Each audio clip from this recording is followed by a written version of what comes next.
करते हैं। कैसा बात, क्या खबरें आपके पास? समीम इब्राहिम साहब, सबसे पहले हम बात करेंगे जो प्राइमरी टीचर्स को एक ऑफर लेटर मिलना था जिसके इंतज़ार में है वो 3 साल से, और वो कराची प्रेस क्लब के बाहर एहतजाज कर रहे थे। कल उन्हें ऑफर लेटर तो नहीं मिला, अलबत्ता पुलिस ने उनको खूब जो है वो धुनक डाला। उनका आगाज़ में हम जिक्र करेंगे और उसके बाद हम बात करेंगे कि कल मलिक रियाज साहब ने सुप्रीम कोर्ट में अपनी अनकंडीशनल अपॉलॉजी टेंडर की है। आए तो वो बड़े फैन फेयर के साथ थे, मगर आप वो कह रहे हैं कि वो शदीद डिप्रेशन में न जाने क्या कह के, मगर उनका मतमे नज़र चीफ साहब को जो है वो टारगेट करना नहीं था। बहरहाल इस पर भी हम देखेंगे। इसके साथ ही एक और खबर है, वो भी इंटरेस्टिंग है कि फैसल रजा आप भी बड़े जो है वो आउटस्पोकन स्पोक्स पर्सन के तौर पर सामने आए। उनकी राइज भी बड़ी मिटियोरिक हुई पीपल्स पार्टी में। उनसे इस्तीफ़ा ले लिया गया। अब ना वो सदर साहब के एडवाइज़र हैं, ना ही पीपल्स पार्टी कराची के वो डिवीजन के सदर हैं।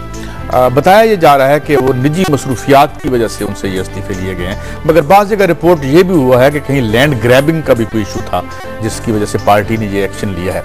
इस पर बात करेंगे। और फिर आफरीदी जो हमारे एक क्रिकेटर हैं शाहिद आफरीदी, उन्होंने एक अच्छी बात कही है कि वो फाटा में जाके एक जो पोलियो मुहिम है इसको चलाएंगे ताकि उसको हो सके। किस हद तक इफेक्टिव है या नहीं, मगर इसका क्या असर पड़ता है कि वो जो उस इलाके में लोग हैं इजाज़त दे देंगे कि उन बच्चों को जो है इस तरह का तहफ़्फ़ुज़ फराम हो सके। और आखिर में जो आपने सवाल का जिक्र किया कि कर्टन रेजर के तौर पर हम बात करेंगे।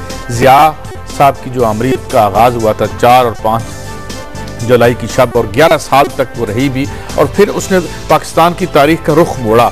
इस हवाले से कुछ कंट्रोवर्सीज भी हैं और कुछ नुक्ता है निगाह भी हैं, इन पे हम रोशनी डाल दिया।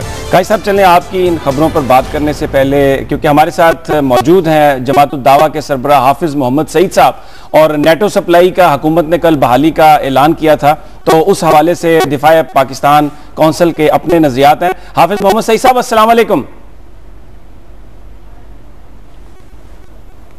हाफिज़ साहब, आपको मेरी आवाज़ आ रही है? आ रही है जी, आ रही है। हाफिज़ साहब, अस्सलाम वालेकुम। वालेकुम अस्सलाम व रहमतुल्लाह। हाफिज़ साहब, आपने फैसला तो सुन लिया हुकूमत का कि नेटो सप्लाई को बहाल कर दिया गया है, तो अब आपकी क्या हिकमत अमली होगी? देखिए जी, हिकमत अमली यही है कि हमने अल्लाह के फजल करम से आज हंगामी इजलास तलब किया है दिफा पाकिस्तान कौंसिल का, और उसके अंदर हम अपने लायामल का ऐलान कर रहे हैं, और हम किसी सूरत में सप्लाई की बहाली को मुल्क के मफाद में नहीं समझते। इस सूरत हाल में यानी सप्लाई बहाल करने का मकसद यह है कि अमेरिका को लंबे स्टे का मौका दिया जाए, जबकि इसकी वजह से हमारे हालात और पूरे खित्ते के हालात बहुत ज्यादा परेशान कुन हो चुके हैं, मसाइल में हम घिर चुके हैं। तो पहले इन मसाइल का हल करना जो है वो बहुत ज्यादा जरूरी था। अफसोसनाक बात यह है, ये कहा गया जी कि सिर्फ अमेरिका माफी मांग ले। हेलरी ने कोई बड़ी माफी भी नहीं मांगी, सिर्फ अफसोस का इजहार किया, और हमने बहुत जल्दी में सप्लाई खोलने का ऐलान कर दिया।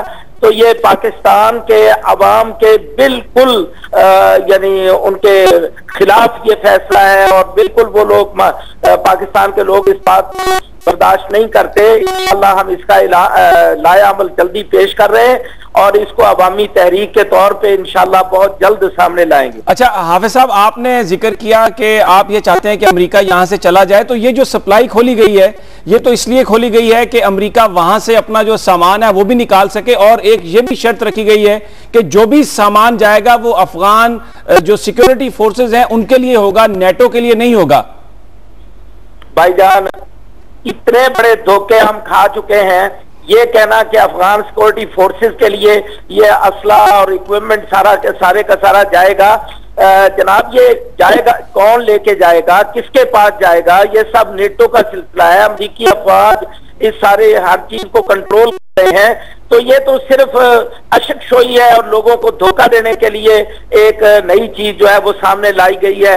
हम बिल्कुल इसको तस्लीम नहीं करते ये जो कुछ हो रहा है। और फिर ये कहना कि जी सिर्फ इनकी वापसी के लिए ये सप्लाई बहाल की गई है, बिल्कुल गलत है। वापसी के लिए कौन से इक्विपमेंट को पहुंचाना जरूरी है। वापसी के लिए तो सिर्फ इनको तेल चाहिए, वो पाकिस्तान के पेट्रोल पंपों से इनको तेल मिल सकता है। बचाने के लिए पूरी सप्लाई को बहाल करना, ये तो बिल्कुल ही एक पूरी कौम को, दुनिया को धोखा देने के मुतरादिफ है। अच्छा, आप साहब ये फरमाइएगा कि आप क्या समझते हैं, ये हम जब से ये आए हैं, कोल्ड वॉर के वक्त ये आए थे, तब से हम एक अजाब में हैं, कैसे निजात मुमकिन है इनसे? हम यहां से कैसे, क्योंकि जितने इनके फौजी हैं इतनी तादाद में बताया जाता है कंट्रैक्टर्स भी हैं, अगर ये चले भी जाएं तो कैसे निजात मुमकिन है रास्ता खोले बगैर इनसे? भाईजान, इसके लिए उसूली तौर पर यह फैसला होना चाहिए कि जितने लोग CIA के बगैर वीजा के या वीजा के साथ भी जाली वीजे के साथ यहाँ आए हुए हैं और पाकिस्तान भर के अंदर उन्होंने एक नेटवर्किंग कायम की है, मैं समझता हूं कि अफगानिस्तान में जो फौज कशी हुई थी उससे ज्यादा खतरनाक खेल पाकिस्तान के अंदर गुज़श्ता 5 सालों के अंदर खेला गया है। और इसके साथ बहुत बड़ी तादाद में ऐसे लोग मौजूद हैं। तो ये सब मसलों से बड़ा मसला इस वक्त पाकिस्तान की आजादी और पाकिस्तान की बका का मसला है। हम चाहते हैं कि सबसे पहले ये बात तय होनी चाहिए कि ये तमाम लोग पाकिस्तान से निकल जाएं जिनकी वजह से हम अदमे इस्तेकाम का शिकार हो रहे हैं। अच्छा हाफिज साहब, आपने कहा कि आज अपने लाहे अमल के हवाले से आप फैसला करेंगे, एक मीटिंग आपने कॉल की है। ये बताइए कि बहुत सारी दूसरी कुव्वतें भी हैं पाकिस्तान में, जो सियासी कुव्वतें हैं, जिनमें इमरान खान साहब शामिल है, मुस्लिम लीग नवाज शामिल हैं, क्या आप उनसे भी राब्ता करेंगे? इस हवाले से कोई बड़ा अलायंस बनाने की सोचेंगे? मैं ये देख रहा हूं जी कि अल्हम्दुलिल्लाह बहुत सारे लोग, हमने इसको मुस्तरद किया इस फैसले को, तो बहुत लोगों ने हिमायत की है। इमरान खान साहब ने हिमायत की है और सियासी पार्टियां, मौलाना फजलुर रहमान साहब ने हिमायत की है। तो हम सबसे राब्ते करेंगे और इस वक्त कौमी यकजहती का सवाल है। हम ये चाहेंगे कि इत्तेहाद का मुजाहरा हो और बिला इम्तियाज यानी अपने मफादात से बालातर होकर तमाम पार्टियों, तमाम जमातों, दीनी तबकों को, सबको इकट्ठा करके इस मसले पर कौमी यकजहती का इजहार करना चाहिए और इंशाल्लाह हम ऐसा करेंगे। हाफिज मोहम्मद सईद साहब, बहुत बहुत शुक्रिया हमारे साथ गुफ्तगू करने का। काई साहब, आपने हाफिज साहब की बात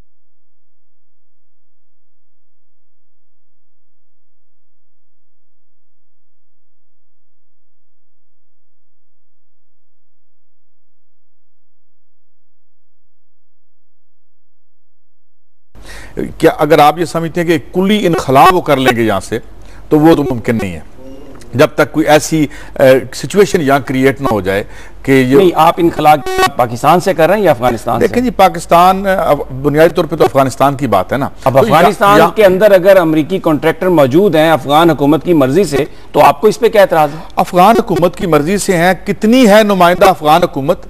किबला जो करजई साहब हैं, इलेक्शन रिग करके आए हैं, अपने मुल्क का दौरा नहीं फरमा सकते, अपने महल से बाहर नहीं निकल सकते, और उनको एक डमी और पपेट वहां पे एक बिठा दिया और उनसे गलवा लेते हैं। नहीं, फिर अगर मैं आपकी ये बात मान लूं तो फिर तो जो अफगानिस्तान ये सही कह रहा है कि पाकिस्तान अफगानिस्तान के मामलात में मदाखलत कर रहा है, आप उनकी हुकूमत को डमी कह रहे हैं, उनके हुक्मरानों को आप मानते नहीं है? वो डमी नहीं है, डमी। आप मुझे ये बताएं कि जब ये इलेक्शन हुआ था अब्दुल्ला का, जो उनका फॉरेन मिनिस्टर था, वो क्या क्या किया? ये मुझे बताएं। लेकिन कौन सा जुर्म है जिसमें ये शामिल नहीं थे? भाईजान इनके जो है दुबई में पकड़े गए। साहब, अब्दुल्ला ने इतराज तो किया, लेकिन हामिद करजई को अपना सदर तो माना हुआ है ना। अगर वो मानते हैं तो आप क्यों नहीं मानते? उनका 80% मुल्क उनको सदर नहीं मान। काबिल में बाहर, वो उनको कहें काबिल में जाके शॉपिंग करके दिखा दे, काबिल की जो मेन कोई जो भी स्टोर है उसमें तशरीफ ले जाके दिखा दे। अच्छा, आप मुझे पाकिस्तान के बहुत सारे हिस्से में पॉइंट आउट करता हूं, जहां मुझे आप ट्रैवल एरिया में जाके दिखा दें।